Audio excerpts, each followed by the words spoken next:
네, 여러분 안녕하십니까. 뉴스와이드 시작하겠습니다. 먼저 두 분과 함께하도록 하겠습니다. 김근식 전 국민의힘 비전전략실장, 김상일 정치평론가 나오셨습니다. 어서 오십시오. 안녕하십니까. 잠시 뒤에 30분 뒤면요, 대법원이요, 이재명 후보에 대한 공직선거법 결론을 냅니다. 저희가 임박하면 다시 대법원을 연결해서 그 절차와 어떻게 되는지 결론부터 전망까지 해드릴 텐데요. 일단은 두 분께 먼저 한번 여쭤볼까요? 김근식 실장께서는 30분 뒤입니다. 네. 뭐 기각 아니면 파기환송 두 가지 중에 하나로 압축이 되는 것 같아요. 어떻게 전망하세요? 네, 그렇죠. 기각 아니면 파기환송인데 그 전원합의체에서 신속하게 빨리 논의를 해서 이례적으로 빨리 선고가 나오는 상황이기 때문에. 예. 2심에 대한 법리적 판단을 하는 거라고 본다면 2심을 뒤집어 풀 만한 결과가 나오려면 조금 더 시간이 걸렸을 수 있다라는 게 일반적인 관측인 것 같아요. 제가 봐도 그럴 가능성이 있고. 그래서 2심에 대한 무죄 판결을 전원합의체가 신속하게 기일을 빨리 잡아서 예정보다 빠른 시간에 합의를 도출했다고 한다면 상고 기각, 즉 무죄 확정이 나올 가능성이 높다고 봅니다만 그럼에도 불구하고 1심에 유죄가 났던 걸 2심에 무죄로 바뀌었기 때문에 또 어떤 결과가 나올지는 저는 뚜껑을 열어봐야 된다 이렇게 생각을 합니다. 예, 김상일 평론가님. 그러니까 이게 뭐 가치적 판단보다는 일단은 저도 법률적 지식이나 대법원에 대한 어떤 지식이 별로 없어서 뭐 전직 판사라든가 뭐 판사들한테 좀 물어본 걸 바탕으로 말씀을 드릴 수밖에 없는데 지금 우리 김근식 교수님 말씀하신 것처럼 이게 절차의 속도는 대법원장이 결정을 하지만 그 결론에 도달하는 건 12명의 대법관이 다 일치해야만 그게 도달이 가능하다는 거예요. 그런데 이렇게 빨리 됐다는 건 12명의 결론이 굉장히 일치했다는 것을 의미하는 것이기 때문에 그것으로 본다면 상고 기각으로 추론하는 것이 조금 더 합리적이다라는 게 전반적인 의견이다라는 말씀으로 대신합니다. 30분 뒤면은 결과를 알 수 있을 것 같습니다. 대법원에서는 마지막에 주문을 읽는다고 하니까 끝까지 보시면은 어느 정도 결론이 나올 것 같아요. 12명의 재판관이 판단을 했고요. 7명 이상이 다수 의견이 되는 쪽으로 결론이 나게 됩니다. 잠시 뒤에 다시 살펴보도록 하기로 하고 먼저요. 국민의힘 좀 경선 상황부터 좀 살펴볼 텐데 어제요. 당명 변경에 대해서 어제 토론회에서 좀 논란이 있었습니다. 이게 왜 시작이 된 건지 이낙연 전 총리가 오늘 저희 MBN 유튜브하고 인터뷰한 내용이 있습니다. 한번 들어보도록 하겠습니다. 당명 변경 가지고 이러쿵저러쿵 하는데 당명 변경이란 것은 지극히 비본질적인 흔해 빠진 위장술이죠. 그것에 감동할 생각이 추호도 없습니다. 그것은 저와의 협상을 위해서 그러라는 얘기가 아니에요. 자기들을 위해서 그게 도리다. 이렇게 생각합니다. 그게 싫다면 도리 없는 것이고요. 어제 김문수 후보하고 한동훈 후보하고 TV 토론회가 있었는데 저 문제가 초반에 좀 논란이 됐어요. 이낙연 총리 측에서 빅텐트를 하기 위해서는 당명 변경을 요구한 보도가 있었기 때문에 그래서 오늘 이낙연 전 총리가 오늘 저희 출연했길래 한번 물어본 거고요. 이 부분에 대해서 글쎄요. 두 후보 모두 거부 입장을 일단 밝혔습니다. 저는 적절치 않은 지금 시기에 적절치 않은 논의가 진행된 거라고 봅니다. 지금 우리 당의 경선이 한참 막바지에 이르고 있는데 경선으로 선출된 우리 당의 후보가 그 다음 수순으로 빅텐트를 친다고 했을 때 이낙연 총리와의 빅텐트는 맨 마지막 수순 정도 되지 않겠습니까? 그러면 그때 가서 선출된 후보가 주도권을 가지고 그리고 우리 당원들과 우리 국민들이 뽑아준 그 지지세를 가지고 이낙연 후보와 정말 주도적인 이 빅텐트를 치면 되는 것이지. 그리고 그때 뭐 저런 이야기가 나온다면 논의해 볼 수 있는 게 있죠. 그런데 이 당명이라는 것을 느닷없이 난데없이 저 밖에 있는 분이 변경을 요구했다고 하면 이 국민의힘 경선에 관심과 기대를 가지고 지금 참여하고 있는 우리 당원들은 뭐가 됩니까? 굉장히 모욕적인 거라고 생각을 합니다. 그리고 그런 모욕적인 당명 변경 요구를 그냥 아무 말 없이 이런 방구 반발하지 않고 그냥 듣고만 있는 우리 당의 지도부가 있다? 이것도 우리 당원들이 볼 때는 참 답답한 노릇이거든요. 저는 그래서 물론 반명 빅텐트가 필요해서 나중에 칠 경우에 가장 전제되는 것은 후보가 선출된 다음에 선출된 후보가 주도권을 가지고 차츰차츰 해야 되는 것이고 예. 그것도 우리 당원들의 요구가 있을 때만 가능한 것이고 우리 당이 주도해서 해야 됩니다. 이게 미래통합당에서 국민의힘으로 당명 바꾼 게 김종인 비대위원장 때 아닙니까? 그것도 김종인 비대위원장이 그 당시 총선 참패에 우리가 그 이후에 당이 쇄신하기 위해서 당원의 총의를 모아서 당명을 우리가 주도적으로 바꾼 거거든요. 예. 근데 저 밖에 있는 분이 그것도 문재인 정부 때 총리하셨던 분 아닙니까? 그분이 와서 야 당명 바꿔라라고 이야기할 때 예. 지도부가 묵묵부답이다? 이건 당원들이 굉장히 화가 날 일이라고 생각합니다. 알겠습니다. 그러면 실제로 어제 김문수 후보와 한동훈 후보가 이 부분에 대해서 어떻게 얘기했는지 직접 들어보고 김상일 평론가 생각도 한번 들어보겠습니다. 이낙연 그 전 민주당 대표 측에서 국민의힘에게 우리 당명을 교체해라. 문재인 정권에 있어서 주요 인사가 지금 이 상황에서 뭐 빅텐트다 이런 명분으로 우리 국민의힘에 당명 변경까지 요구하는지 저는 이 상황을 이해하기가 어렵습니다. 여기에 대해서 어떻게 생각하십니까? 저도 뭐 그 참 말씀 듣고 황당하게 생각했는데요. 남의 당의 당명을 뭐 어떻게 고쳐라라는 거 이거는 뭐 다른 집의 아이를 보고 그 이름을 고쳐라 이런 거하고 똑같은 굉장히 해서는 안 될 말씀하신 거 아니냐. 두 후보 모두 불쾌감을 표시했는데 김상일 평론가께 네. 조금 질문을 추가해서 드릴게요. 네. 저것이 이낙연 전 총리가 요구했기 때문일까요? 아니면 그러니까 별개로 국민의힘이 탄핵의 고리를 끌어낸다는 의미에서 당명 변경은 그냥 필요하다. 라는 주장은 어떻게 생각하세요? 이낙연 전 총리가 이 방송에 나와가지고 얘기한 좀 아까 그걸 저희가 들었잖아요. 예. 위장술로서의 당명 변경을 요구하는 그런 스타일의 분은 아니에요. 그러니까 이런 거겠죠. 진영 논리나 자존심을 세울 때가 아니다. 지금 국민의힘은 정말 국민들에게 반성하고 책임 있는 자세를 보이기 위해서는 최선의 노력을 다해야 되는데 그런 모습 속에는 당명 변경이나 이런 것도 포함돼야 되는 것이다. 뭐 이런 의견이 있을 수는 있죠. 대화를 나누면서. 근데 이낙연 전 총리가 협력의 대상이라면 이런 논의는 할 수 있는 겁니다. 근데 협력의 대상이 아니라면 그 진짜 좀 말이 안 되는 거죠. 외부에 있는 사람이 뭐 당명을 바꿔라 뭐 이런 식으로 얘기하는 건 말이 안 되는데 예. 이런 상황이 있다는 것은 지금 이낙연 전 총리 측하고 국민의힘 측의 협력의 어떤 방안을 모색하고 있는 흐름이 있다는 뜻 아닐까 저는 그렇게 생각하거든요. 예. 그렇다고 한다면 그거를 후보들이 협력의 대상인 사람을 향해서 뭐 이거는 아니다. 뭐 자존심 상한다.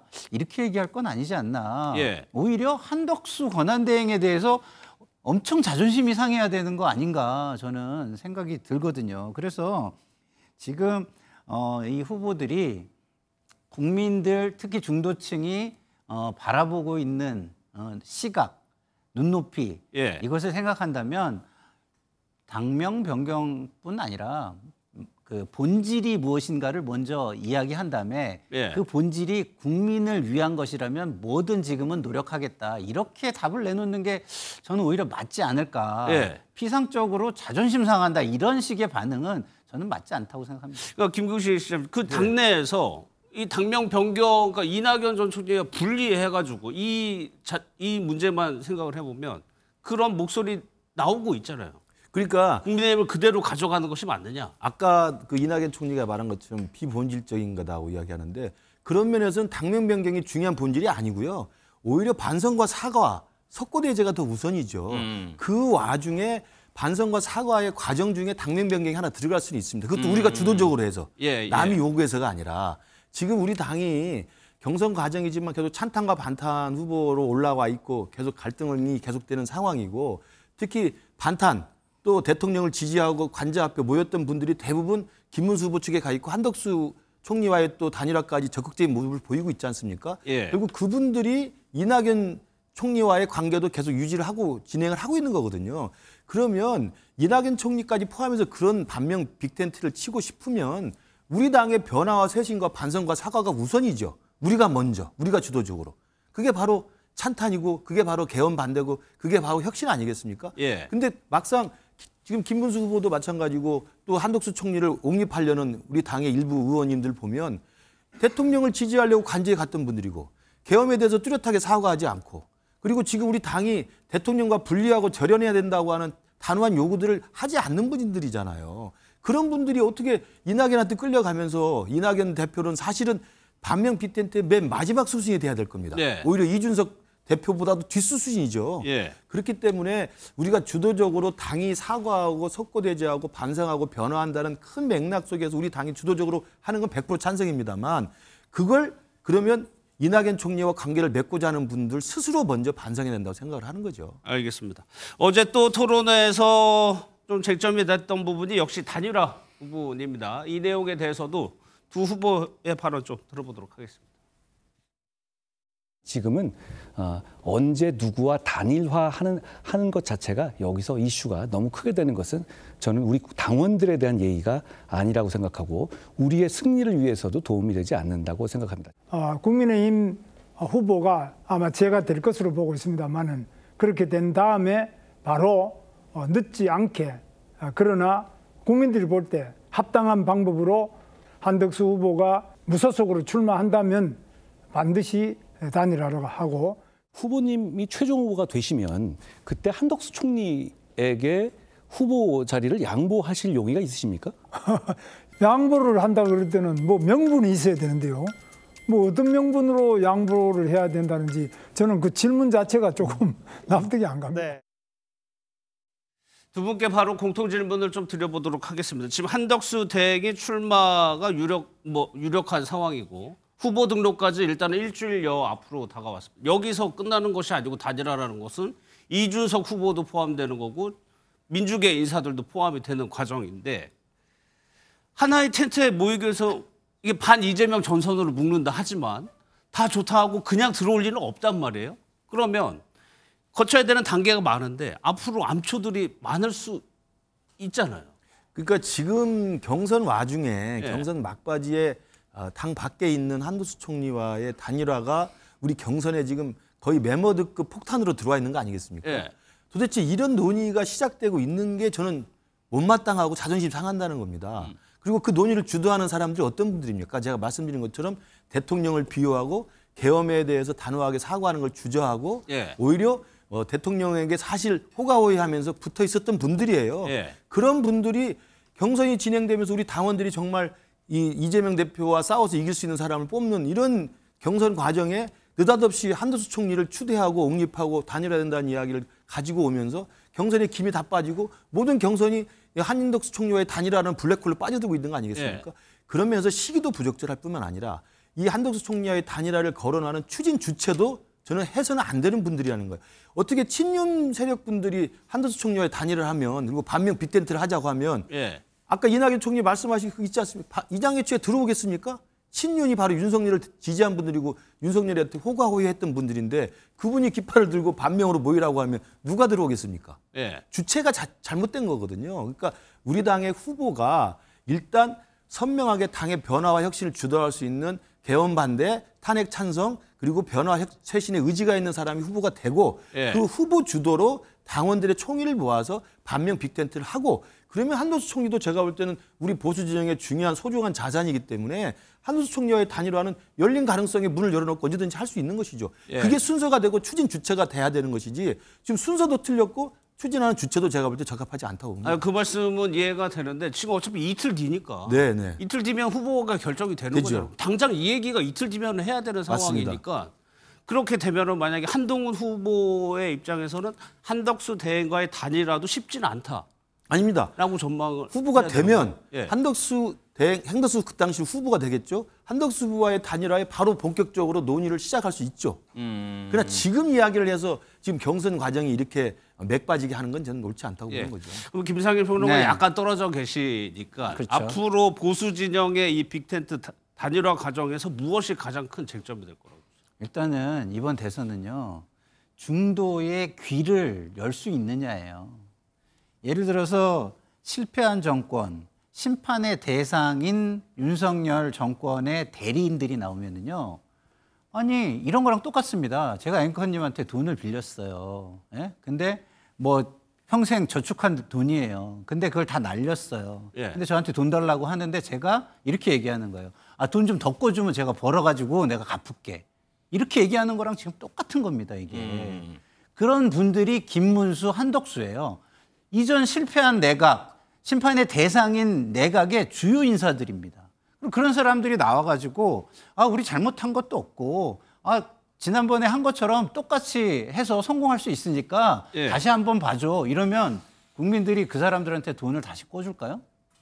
절대 꿔주지 않죠. 아예 귀를 열지 않게 되는 겁니다. 그래서 적어도 중도층의 귀를 잡아서 어떤 이야기를 할 수 있는 자격을 갖추려면 적어도 비상계엄에 대한 그 실패를 인정하고 지난 정권의 실수 실패를 인정하고 예. 그거에 대해서 책임지는 모습 그리고 반성하는 모습 그리고 그걸 바탕으로 책임과 반성을 바탕으로 그러면 새로운 대안은 어떻게 열어가겠다는 이야기를 할 수 있는 사람이 해야 된다라고 생각이 들어요. 그래서 예. 제3자의 입장에서 보면은요. 지금 김문수, 한덕수 후보가 거론되는 것조차가 국민의힘이 정신을 못 차리고 있는 것이고 중도층에서는 절대 그분들의 이야기는 들리지도 않을 것이다. 이런 생각이 예. 듭니다. 일단 또 김문수 후보도 후보가 된다면 또 입장이 바뀔 수도 있는 부분이고요. 이런 와중에서 오세훈 서울시장의 얘기가 상당히 많이 나옵니다. 이준석 의원이 어제 간호 토론을 했었는데 끝나고 나서 오 시장을 만났다고 하는데 얘기를 한번 들어보겠습니다. 문자 메시지나 이런 걸 통해 가지고 안타까운 마음은 전달했습니다. 하지만 제가 정치적인 어떤 대화를 추가로 하지 않는 것은 예의가 아니라고 생각하기 때문입니다. 그 서울시에서 하는 페스티벌에 제가 갈 계획인데요. 가면 아마 오랜만에 오세훈 시장님이랑 뵙고 또 이렇게 대화할 수 있는 기회는 있지 않을까 그런 생각합니다. 예.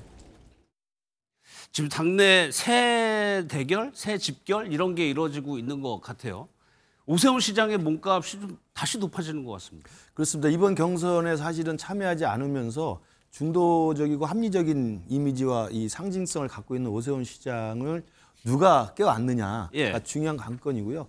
지금 이 강전이죠. 그러니까 결승전이죠. 한동훈 후보랑 지금 김문수 후보도 서로 오세훈 시장에 대한 구애가 있을 거라고 생각합니다. 그러나 이제 이준석 후보까지 지금 거기에 지금 참여하게 된 건데요. 그러니까요. 이준석 후보와 오세훈 시장과의 관계는 인간적으로 친한 게 있습니다. 2021년에 오세훈 시장 당시 보궐선거 때, 서울시장 보궐선거 때 예. 이준석 당시 후보가 홍보본부장을 맡았었어요. 그랬었나요? 굉장히 열심히 했습니다. 그리고 두 분이 개인적으로 굉장히 친한 사이로 제가 알고 있습니다. 예. 그렇기 때문에 이준석 후보는 오세훈 시장과의 인간적인 친분을 이용해서 여러 가지 대화가 가능하다고 저는 생각을 하고요. 예. 그리고 이준석 후보가 오세훈 시장과 지금 뭐 세를 끌어들이고 그 상징 자산을 가져온다는 것은 아직은 조금 먼 훗날의 일이라고 생각을 하고요. 예. 오히려 당장 중요한 건 우리 당의 양강에 올라와 있는 한동훈 후보와 우리 김문수 후보가 오세훈 시장의 지지층들이 어디로 옮겨갈 것인지 예. 그게 관건이라고 생각을 합니다. 이게 정치 공학적으로 보면은 김문수 후보 쪽에는 홍준표 후보 쪽의 인사들이 가는 네. 것 같고 그게 성향이 맞으니까 한동훈 후보 입장에서는 오세훈 시장과 겹치는 부분이 많으니까 네. 더 적극적으로 구애를 할 것 같기도 하고. 네. 그 한동훈 후보 입장에서는 이 배신자 프레임을 벗어나기 위해서 계속해서 세가 확장되는 모습을 보여야 되는 거예요. 그래야 네.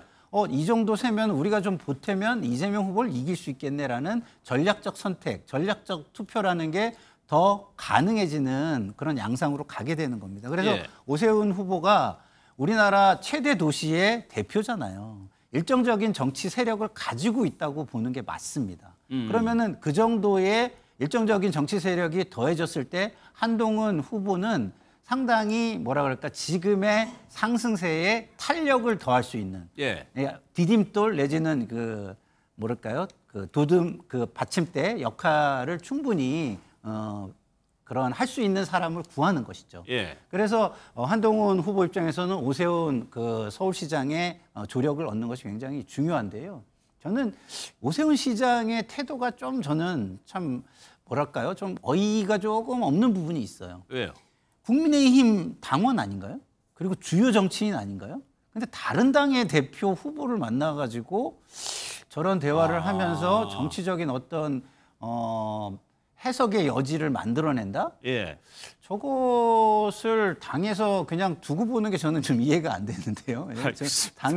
제가 당대표면 저는 경고를 할 것 같아요. 예. 그러면 안 됩니다. 당신이 지금 우리 당의 얼마나 주요 정치인인데 다른 당의 후보를 만나가지고 그런 정치적 해석들을 낳게끔 하시냐. 빨리 보도자료라도 내셔가지고 그런 정치적 해석은 못 나오게 예. 다 이렇게 좀 해소를 하셔라. 저는 그럴 것 같습니다. 알겠습니다. 그러면 한덕수 대행도 2023년에 오세훈 시장과의 좀 인연을 얘기하는 대목이 있습니다. 그 얘기까지 한번 들어보겠습니다. 이 차를 10분 전에 내보내달라. 그걸 요구하는 거예요. 그래서 오세훈 시장한테 이거를 좀 꼭 좀 해주셔야 되겠다 했더니 1월 중순서부터 50분으로 하시겠다고 결정하셨어요. 우리의 소원이에요. 여기 가시는 분들의 소원. 오늘 해결됐습니다. 정말 감사드립니다. 오세훈 시장의 불출마 직후에도 그런 현상이 벌어졌는데 이거 한번 질문 드리겠습니다. 한동훈 후보, 한덕수 대행, 이준석 후보 다 오세훈 시장과의 접점을 찾으려고 할 것 같습니다. 그렇다면 이 효과와 오세훈 시장은 어떻게 할 것이냐. 여기에 대해서 어떻게 생각하세요? 제가 알기로는 오세훈 시장의 공식적인 입장, 일관된 입장은 경선 끝날 때까지는 움직이지 않겠다. 아, 경선까지는? 예, 그렇게 지금 알고 있습니다. 당연히 한동훈 후보나 또 홍준표 후보 쪽이나 홍준표가 아니죠. 한동훈 후보나 김문수 후보 쪽에서도 접촉을 계속 시도했죠. 예. 안 했을 리가 없고요. 그랬을 때 일관되게 입장을 갖고 있는 것은 경선 끝까지 지켜본 다음에 사실 합류하겠다는 생각을 하고 있는 것 같고요. 당연히 그럼에도 불구하고 오세훈 시장이 갖고 있는 그 지지층과 예. 또 그러면 그 한동훈 후보 갖고 있는 지지층이 일정 정도 중복되고 겹치기 때문에 오세훈 시장이 갖고 있는 정치적 지지세는 한동훈 후보에게 가는 것이 자연스러운 현상이라고 생각을 합니다. 예. 또 하나 이제 그 과정에서 하나 제가 좀 예를 들어서 말씀드리면 한동훈 후보가 내걸고 있는 공약 중에 하나가 그 논란이 되기도 했습니다만 5대 메가폴리스 제안이 있잖아요. 전체 우리 대한민국을 5개 권역으로 나누어서 서울과 같은 메가폴리스로 키우겠다는 지방 분권의 프로젝트인데 예. 그 비슷한 게 오세훈 시장의 저서에 나와 있는 게 5대 강서구 프로젝트라는 게 있습니다. 5대 강서구 프로젝트가 거의 비슷한 발상입니다. 5개 권역을 나눠서 5개 싱가포르 같은 도시국가 같이 굉장히 크고 네. 강한 그런 도시를 만들겠다는 구상이거든요. 그래서 제가 알기로는 한동훈 후보가 그 오세훈 시장의 5대 강서구 프로젝트와 유사하다는 것을 가지고 통화를 한 걸로 제가 알고 있습니다. 알겠습니다. 그런 정도로 저는 충분한 유사성과 친근감이 있다는 생각이 듭니다. 예, 김상균 평론가께서는 네. 어떻게? 저는 오세훈 시장께서 서울시, 우리나라 최대 도시의 대표잖아요. 예. 그러면 앞으로의 정치는 그거보다 큰 정치를 향해서 나가실 거 아니에요? 근데 이렇게 마치 좀 약간 장사를 하듯이 이렇게 막 이 사람 저 사람 만나면서 하시는 건 맞지 않다고 봐요. 본인의 정치의 어떤 선명성, 방향성을 보여줄 수 있는 사람을 골라서 지지를 하거나 지원을 하는 게 맞죠. 자기를 생각해서. 그럼요. 예. 그래야 모든 사람들이 오세훈의 정치는 이거구나. 그리고 이런 정치는 밀어줘야 되겠구나. 이렇게 생각할 거 아닙니까? 예. 그런데 마치 무슨 초선 의원처럼 여기도 좋은 모습, 저기도 좋은 모습 이렇게 한다면 저는 과연 지도자급 정치인으로 국민들이 바라볼 것인가. 예. 그 부분에 대해서 오세훈 시장은 조금 돌아보셔야 되지 않을까 이런 생각이 들어요. 그래서 저는 이렇게 막 여러 명을 이래도 좋고 저래도 좋고 이렇게 만나는 건 맞지 않다. 이렇게 정치적으로 시대사적으로 중차대한 시기에 나는 어떤 세상을 원한다. 그런 세상을 원하기 때문에 이런 정치인이 좀 적절할 것 같다라는 입장을 표명하시는 게 그 위치와 무게와 어떤 위상에 맞는 모습이다라는 생각이 듭니다. 경선 때까지 기다릴 것이 아니고 최종 후보가 모레면 이제 최종 후보가 선출이 됩니다. 그렇게 되면은 또 상황이 바뀔 수도 있겠죠.